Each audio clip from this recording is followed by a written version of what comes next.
Last video में punishment discuss किया था ऑपरेंट कंडीशनिंग में। अब आगे चलते हैं। ऑपरेंट कंडीशनिंग रियल लाइफ में, डेली लाइफ में कैसे कहाँ कहाँ पे काम आती है। तो यहाँ पे एक चीज है डिस्क्रिमिनेटिव स्टिमुलस। यहाँ पे आपको एक वर्ड दिख रहा होगा। डिस्क्रिमिनेटिव स्टिमुलस क्या होता है कि जैसे हम रिस्पॉन्स करना सीख जाते हैं जब किसी स्टिमुलस को देख के, तो वैसे ही सिमिलर स्टिमुलस पे हम रिस्पॉन्ड क्यों नहीं करते। एक चीज होती है, जैसे हमें पता है कि सपोज यहाँ पे जो एग्जांपल दिए हैं कि रेड लाइट आए तो हमें रुकना है, येलो लाइट आए तो हमें चलना होता है। तो ये जो स्टिमुलस की डिस्क्रिमिनेशन हम कर सकते हैं अपने माइंड में कि कौन सी लाइट पे रुकना है, कौन सी लाइट पे नहीं रुकना है, ये चीज होती है डिस्क्रिमिनेटिव स्टिमुलस। और एक एग्जांपल यहाँ पे दिया हुआ है, जैसे एक डोर आप खोलने जाते हो, जब कभी कोई डोर खोलने लगते हो तो अगर उस पे नॉब लगी होती है तो आप उसको टर्न करते हो नॉब को, और अगर उस पे हैंडल होता है तो आप उसको पुश या पुल करते हो। तो स्टिमुलस के चेंज होने से हमारा रिस्पॉन्स भी चेंज हो जाता है। ये चीज हमें कैसे पता चलती है, बिकॉज एक प्रोसेस होता है discriminative stimulus. So discriminative stimulus is any stimulus that provides an organism with a cue for making a certain response in order to obtain reinforcement। तो ये हमें एक क्यू यानी कि हिंट मिलता है। डिस्क्रिमिनेटिव प्रॉपर्टी जो है हमारी, उससे हमें ये हिंट मिल जाता है कि किस पर्टिकुलर स्टिमुलस के लिए हमें किस तरीके से रिस्पॉन्ड करना है। For example, a police car is a discriminative stimulus for slowing down and red light to stop। तो जैसे पुलिस की कार है तो उसको देख के आप रुक जाते हो तो वो अलग स्टिमुलस हो गया, रेड लाइट को देख के आप रुकते हो तो अलग स्टिमुलस हो गया। एंड ऐसे ही जितनी भी चीजें हैं, हम सिमिलर चीजों पे भी अलग रिएक्ट करते हैं। सिमिलर एक आप सपोज आप किसी रिंगिंग टोन को ही ले लो, आपके फोन की रिंग टोन को सुन के आप अलग रिस्पॉन्स करते हो, अब बेल की रिंगटोन सुनते हो तो आप अलग रिस्पॉन्स देते हो। तो ये दोनों डिस्क्रिमिनेशन जो कर रहे हैं हम दोनों रिंगिंग टोन्स के बीच में, इसको बोलते हैं डिस्क्रिमिनेटिव स्टिमुलस।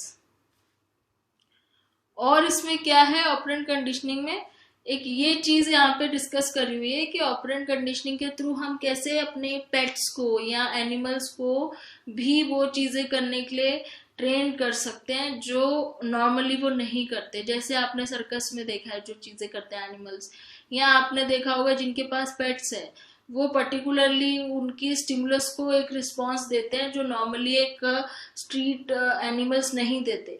तो वो ऑपरेंट कंडीशनिंग कैसे होती है, तो उस चीज को हम बोलते हैं शेपिंग। शेपिंग में क्या होता है कि छोटे छोटे स्टेप्स उनको सिखाया जाता है एक बड़ा गोल रीच करने के लिए, starting with small steps to reach a bigger गोल।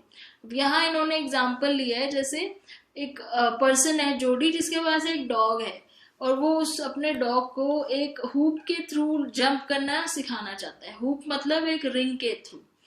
अब उसको वो एकदम से बोलेगा कि रिंग में से जंप कर, तो डॉग तो उसकी लैंग्वेज नहीं समझ नहीं पाएगा ना। उसको ऑपरेंट कंडीशनिंग के थ्रू उसको सिखाना पड़ेगा। लेकिन शेपिंग में क्या है, स्टेप बाय स्टेप सिखाते हैं। स्टेप बाय स्टेप कैसे करेगा, वो पहले वो रिंग को पहले जमीन पे रख देगा और उसके अंदर खाना रखेगा तो वो ऑटोमेटिकली रिंग के अंदर खाना खाने जाएगा। फिर वो उस रिंग को खड़ा कर देगा जमीन के ऊपर, स्ट्रेट खड़ा कर देगा वर्टिकली, और उसके बाद खाना रखेगा। तो वो डॉग जो है वो रिंग में से निकल के खाना लेने जाएगा, तो उसको ये समझ आएगा कि मुझे इसमें से निकल के जाना है खाना लेने। फिर थोड़ी थोड़ी देर में वो रिंग की हाइट ऊपर करता रहेगा, तो डॉग को समझ में आ जाएगा कि मुझे थोड़ा सा जंप करके जाना है उसमें से निकल के खाना लेने के लिए। तो ऐसे जब हम step by step successive approximation, मतलब अप्रोक्सीमेशन लगा के कि कैसे हर स्टेप हम अपना अगला स्टेप कैसे और ज्यादा चेंज करें, वो चीज करके जब हम किसी को ऑपरेंट कंडीशनिंग के थ्रू किसी एनिमल को रिस्पॉन्स देना सिखाते हैं जो हमें चाहिए, उस पूरे प्रोसेस को हम शेपिंग बोलते हैं। और ये चीज स्टेप बाय स्टेप होती है, ये सडनली नहीं कर सकते आप किसी भी एनिमल को। सडनली आप ऑपरेंट कंडीशनिंग के थ्रू एक रिस्पॉन्स देना नहीं सिखा सकते। अगर आप स्टेप बाय स्टेप शेपिंग के थ्रू दिखाओगे तभी होगा। अब इसमें ये है कि एक्सटिंक्शन भी होती है। जैसे हमने क्लासिकल कंडीशनिंग में पढ़ा था कि अगर आप रीइंफोर्समेंट देना बंद कर दो, यानी कि उसमें क्या था कि अगर आप फूड देना बंद कर दो तो वो भूल जाते हैं रिस्पॉन्स। हमने ऑपरेंट में भी ये पढ़ा कि रीइंफोर्समेंट देना बंद कर दो तो रिस्पॉन्स भूल जाते हैं। तो यहाँ पे भी यही होगा कि अगर आप रीइंफोर्समेंट देना बंद कर दोगे तो वो इस तरीके से जंप करना भूल जाएगा। ठीक है। जनरलाइजेशन क्या होता है? जब एक ही रिस्पॉन्स को हम दूसरे स्टिमुलस पे भी शो करने लग जाते हैं। कभी कभी हम जनरलाइज कर देते हैं एक ही रिस्पॉन्स को, जैसे क्लासिकल कंडीशनिंग में था। लेकिन अगर कोई जनरलाइज कर रहा है बार बार तो उसको रोकने का क्या तरीका है? सपोज ये डॉग वाले एग्जांपल में एक तो था कि जब उसका जो ओनर है वो उसको एक रिंग हुप दिखा के बोलता है कि जंप करो ताकि खाना मिले, तो वो करता है जंप। लेकिन वो हर अगर चीज से जंप कर रहा है, हर चीज के ऊपर से जंप कर रहा है, तो वो अपना रिस्पॉन्स जनरलाइज कर रहा है, जो कि नहीं चाहिए। तो उसको रोकने का क्या तरीका है कि जो चीज आपको नहीं चाहिए उसके बाद उसको रीइंफोर्समेंट मत दो। अगर आपको चाहिए कि वो हुप में से जंप करके आए तो रीइंफोर्समेंट दो उसको। अगर बाकी चीजों में से जंप करना आपको नहीं चाहिए तो आप उसको उस टाइम पे खाना मत दो। तो जब रीइंफोर्समेंट नहीं मिलेगी तो ऑटोमेटिकली वो रिस्पॉन्स बंद हो जाएगा और सिर्फ तब रिस्पॉन्ड करेगा जब उसको रीइंफोर्समेंट मिल रही है। तो जनरलाइजेशन को हम धीरे धीरे डिस्क्रिमिनेट करना सिखा सकते हैं रीइंफोर्समेंट ना देके। उसके बाद एक्सटिंक्शन अब हो जाती है तो उसके बाद अगेन स्पॉन्टेनियस रिकवरी भी हमने पढ़ा था। स्पॉन्टेनियस रिकवरी में क्या होता है कि सडनली कुछ ऐसे आपने बहुत टाइम तक उसको रीइंफोर्समेंट नहीं दी, वो रिस्पॉन्स करना भूल गया उस तरीके से, फिर सडनली आपने जब ऐसे दोबारा से रीइंफोर्समेंट दिखाई तो उसको याद आ गया कि मुझे कैसे रिस्पॉन्ड करना है, चाहे वो थोड़े टाइम के लिए आया हो। तो वो हो गया स्पॉन्टेनियस रीइंफोर्समेंट, जो इस कंडीशन में भी होता है। यहाँ पे बहुत अच्छा इन्होंने एग्जाम्पल डिस्कस किया हुआ है जनरलाइजेशन और डिस्क्रिमिनेशन का। यहाँ पे लिखा है कि जैसे छोटा बेबी है, स्टार्टिंग में जब वो बोलना सीखता है तो वो अपने पापा को देख के डाडा बोलना सीखता है। जो भी मतलब बच्चे प्यार से जो पापा को बोलते हैं, अब उसने पापा को देखा बोला डाडा, लेकिन कोई और आ गया अंकल, उसको भी देख के बोल दिया, कोई आदमी आया उसको देख के बोल दिया। अब यहाँ पे क्या है, वो हर स्टिमुलस को सेम मान के सेम रिस्पॉन्स कर रहा है, तो जनरलाइज कर रहा है बेबी। लेकिन धीरे धीरे क्या होगा कि जब बाकी लोग रिस्पॉन्स नहीं करेंगे, जब उसके पापा के सामने डाडा बोला तो उसके पापा ने उसको बहुत अच्छे से रिस्पॉन्स, स्माइल किया, उसको उठाया, उसको प्यार, बाकियों के सामने उसने सेम रिस्पॉन्स दिया, किसी ने उसको रिस्पॉन्स नहीं दिया, तो उसको रीइंफोर्समेंट नहीं मिली बेबी को। तो फिर उसको समझ में आ गया कि एक्चुअली में मुझे किसके सामने बोलना है। तो इस तरीके से आप जनरलाइजेशन को डिस्क्रिमिनेट करना सिखा देते हो। और स्पॉन्टेनियस रिकवरी भी बिल्कुल वैसे ही है जैसे कि हमने क्लासिकल में पढ़ी थी। एक यहाँ पे एक स्टडी डिस्कस कर रहे हैं कि जैसे कि ऊपर डिस्कस करा था हमने कि एनिमल्स को हम ऑपरेंट कंडीशनिंग के थ्रू हर तरीके के रिस्पॉन्सेस सिखा सकते हैं। लेकिन कुछ ऐसे एनिमल्स हैं जिनकी बायोलॉजिकल कंडीशंस ऐसी होती हैं, बायोलॉजिकली उनकी जेनेटिकली कुछ ऐसी कंडीशंस होती हैं जिसमें वो ऑपरेंट कंडीशनिंग में भी कुछ चीजें नहीं सीख पाते।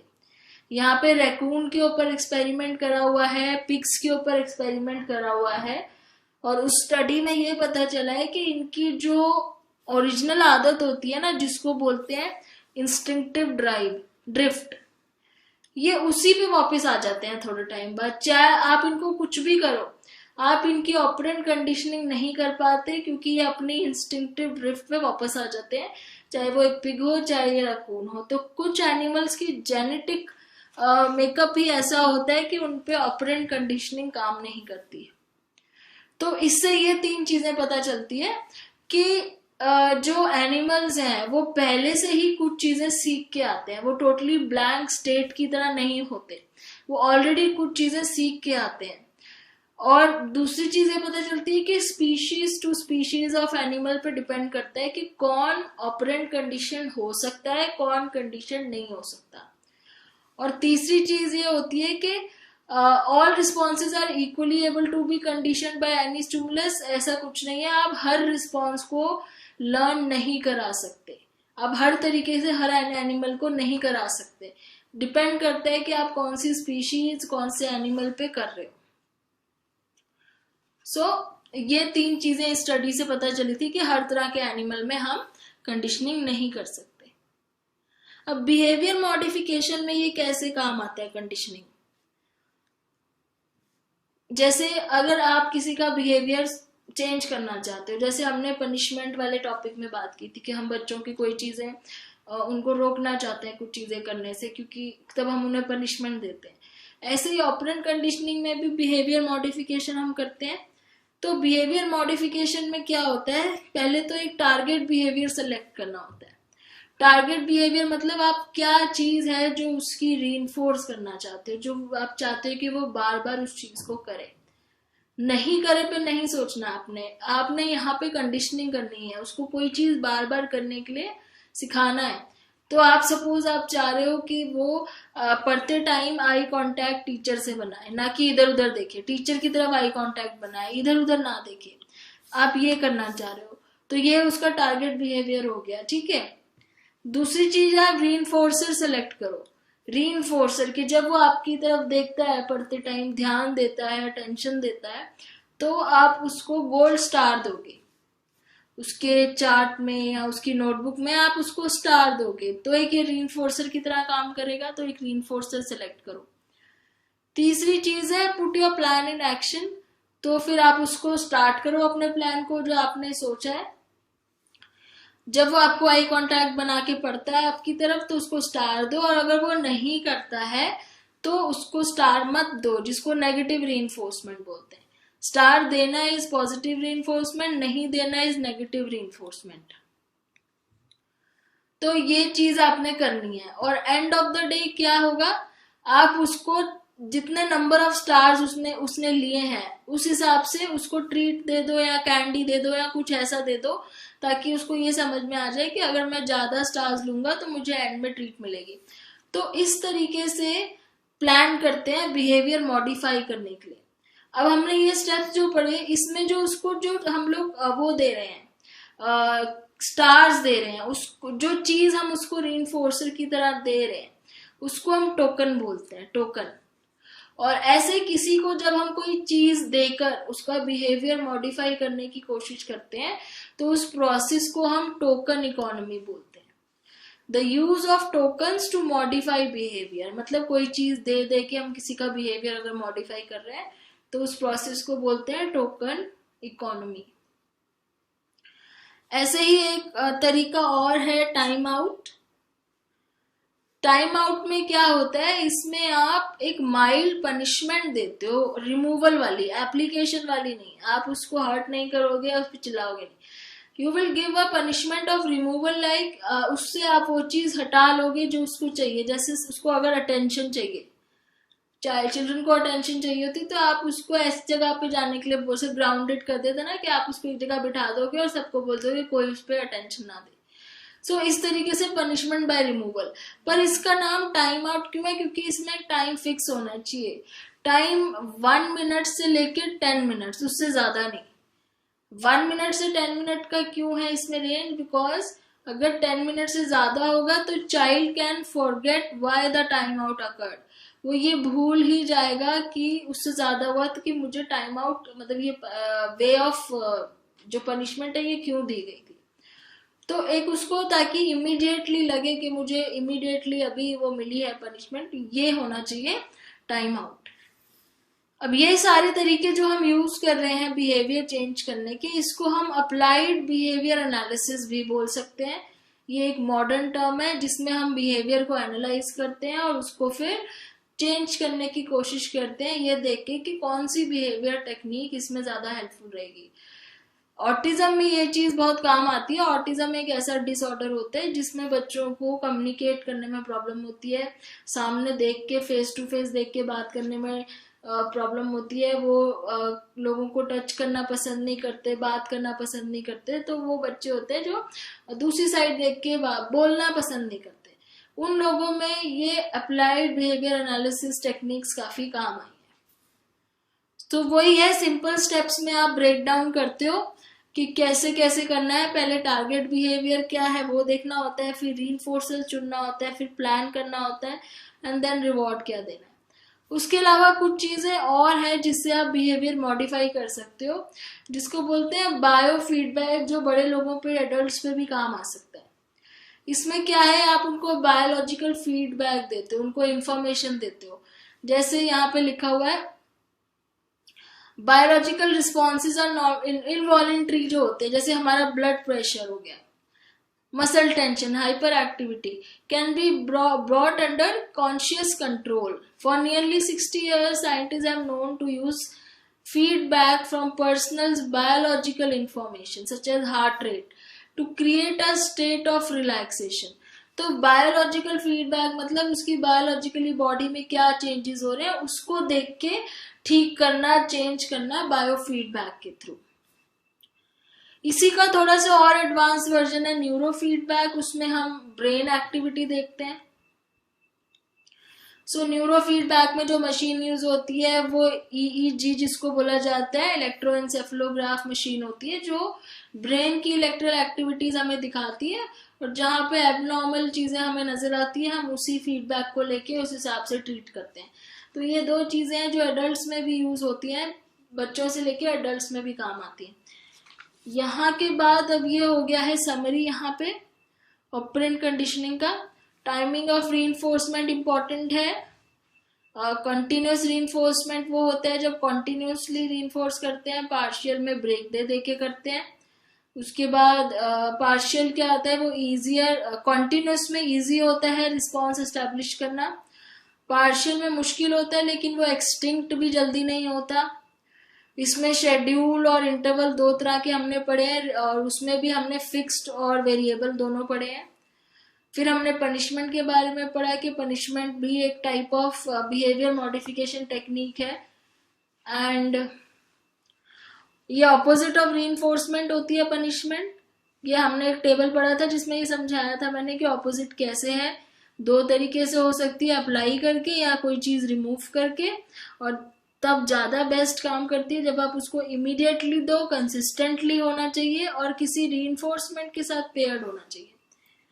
फिर बाकी हमने क्या चीजें पढ़ी कि स्टिमुलाई डिस्क्रिमिनेटिव होने चाहिए, पता होना चाहिए किस स्टिमुलाई पे हमें कैसा रिस्पॉन्स देना है।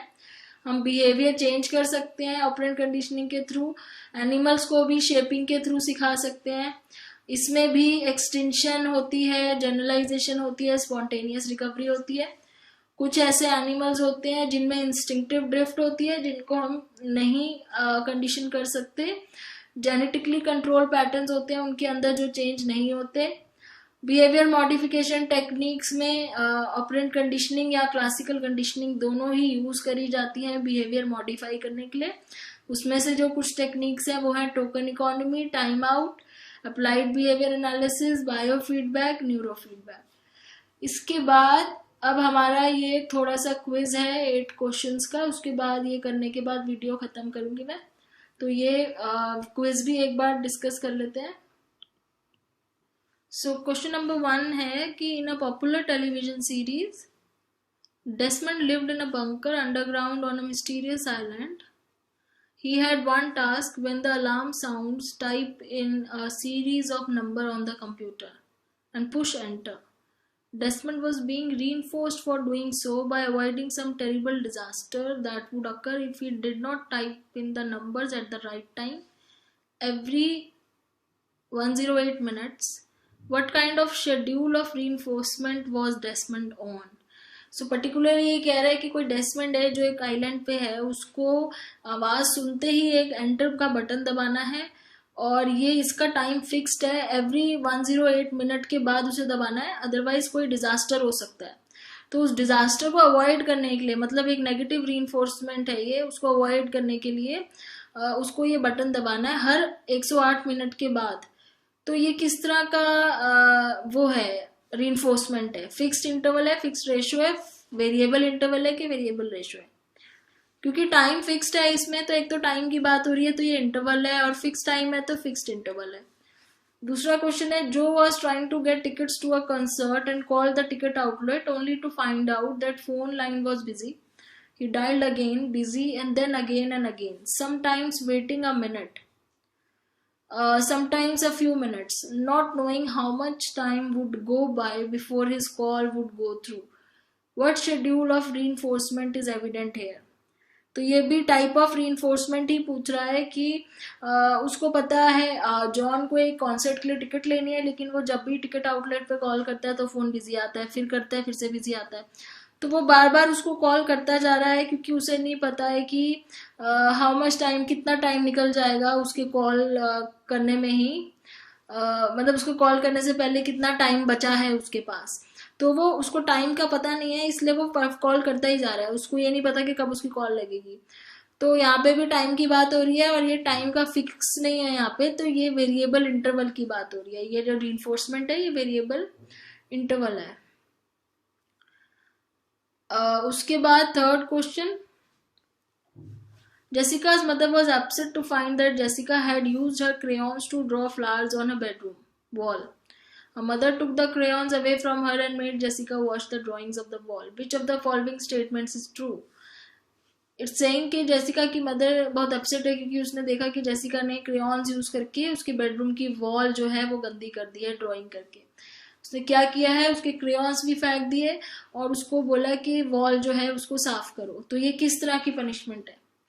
So having a crayons taken away was a form of punishment by removal, ये ठीक है, पनिशमेंट बाय रिमूवल है। Being made to wash off the drawings for the punishment by application, ये भी ठीक है, जब उसको वॉश करने के लिए बोले ड्राइंग्स तो वो भी एक पनिशमेंट है बाय एप्लीकेशन। रीइंफोर्समेंट तो बिल्कुल भी नहीं है, ये दोनों पनिशमेंट ही है, तो both A and B are true. Fourth है, which of the following is not a problem with punishment, punishment में क्या चीज की प्रॉब्लम नहीं होती? Effect of punishment is often temporary, ये होता है। Severe punishment creates fear and anxiety, ये भी होता है। Mild punishment can be paired with reinforcement of the correct behaviour, ये बिल्कुल ठीक है और ये प्रॉब्लम नहीं है, ये ऐसा करना चाहिए।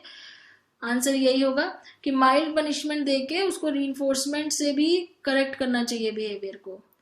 Aggressive punishment can model aggressive behaviour, ये भी एक प्रॉब्लम है। तो बाकी तीन प्रॉब्लम्स हैं, ये सॉल्यूशन है। फिर आता है, Elizabeth's parents want her to put clothes in the hamper. At first they praise her for putting the clothes together in one pile, then they praise her for getting the clothes on the same side of the room as the hamper. When she gets the clothes on top of the hamper, she gets praise. Finally, her parents praise when she puts her clothes in the hamper. This is an example of Elizabeth के parents ये चाहते हैं कि वो अपने कपड़े hamper में रखे, तो वो उसको पहले कपड़े एक जगह तय करके रखने के लिए प्रेस करते हैं, फिर उसको उस रूम में लेके आती है जिस रूम में हैम्पर रखा हुआ है, तो उसको प्रेस करते हैं। फिर जब वो उसको हैम्पर के ऊपर रखती है तो प्रेस करते हैं, एंड फाइनली जब वो हैम्पर में डालती है तो उसको प्रेस करते हैं। तो ये स्टेप बाय स्टेप जो उसको प्रेस कर रहे हैं, रीइंफोर्स कर रहे हैं स्टेप बाय स्टेप, इस प्रोसेस को हम क्या बोलते हैं? इसको अभी हमने पढ़ा था ऊपर एनिमल वाले में, इसको शेपिंग बोलते हैं। ह्यूमंस में भी हम कर सकते हैं। Question number 6, Professor Elliot told his students that his door was open. It meant he was available to them and would gladly answer any questions they might have. But if his door was pushed almost completely shut, it meant that he was busy and would not prefer to answer questions at that time. Professor Eliot's door being open was a dash for dash. तो professor Elliott हैं, उन्होंने अपने students को बोला है कि अगर मेरा डोर खुला है दैट मीन्स मैं आपको आंसर करने के लिए रेडी हूँ, अवेलेबल हूँ। अगर मेरा डोर बंद है दैट मीन्स मैं बिजी हूँ। तो ये क्या चीज़ है, किस तरह का स्टिमुलस है? डोर खुला और बंद दो अलग अलग स्टिमुलस, डिस्क्रिमिनेटिव स्टिमुलस हो गए। ओपन डोर किस तरह का स्टिमुलस हो गया? Door being open, discriminative stimulus for asking questions. Question number 7, Ella is teaching her parrot a new word. Every time parrot says a sound that is close to the new word, she gives it a treat. But the parrot keeps repeating the other words it has learned in the past, trying to get a treat that way. The parrot is exhibiting dash. ठीक है, एक parrot है, उसको एला ने एक नया word सिखाया है। जब भी वो नए वर्ड की जैसे साउंड निकालता है तो उसको ट्रीट मिलती है, रीइंफोर्समेंट मिलती है। अब उसके चक्कर में उसको वो पुराने सारे वर्ड्स याद आ गए जो उसने पहले सीखे थे, और वो सारे वर्ड्स बोलने लग गया ताकि उसको रीइंफोर्समेंट मिले। तो वो सडनली वो जब पुरानी चीज याद आ जाती है तो उसको हम क्या बोलते हैं? Spontaneous recovery. फिर उसके बाद 8th है, apply behaviour analysis involves. Applied behaviour analysis मतलब ABA involves the process of shaping and other behavioural techniques. ये ठीक है। तो यही आंसर है इसमें, पार्ट ए। जो बिहेवियर की इम्प्रूव करने की टेक्निक्स हैं वो सारी, और शेपिंग, इसको हम बोलते हैं अप्लाइड बिहेवियर एनालिसिस। सो यहाँ पे ये खत्म हो गया। नेक्स्ट कॉग्निटिव लर्निंग पे अब जाएंगे नेक्स्ट वीडियो में। Thanks for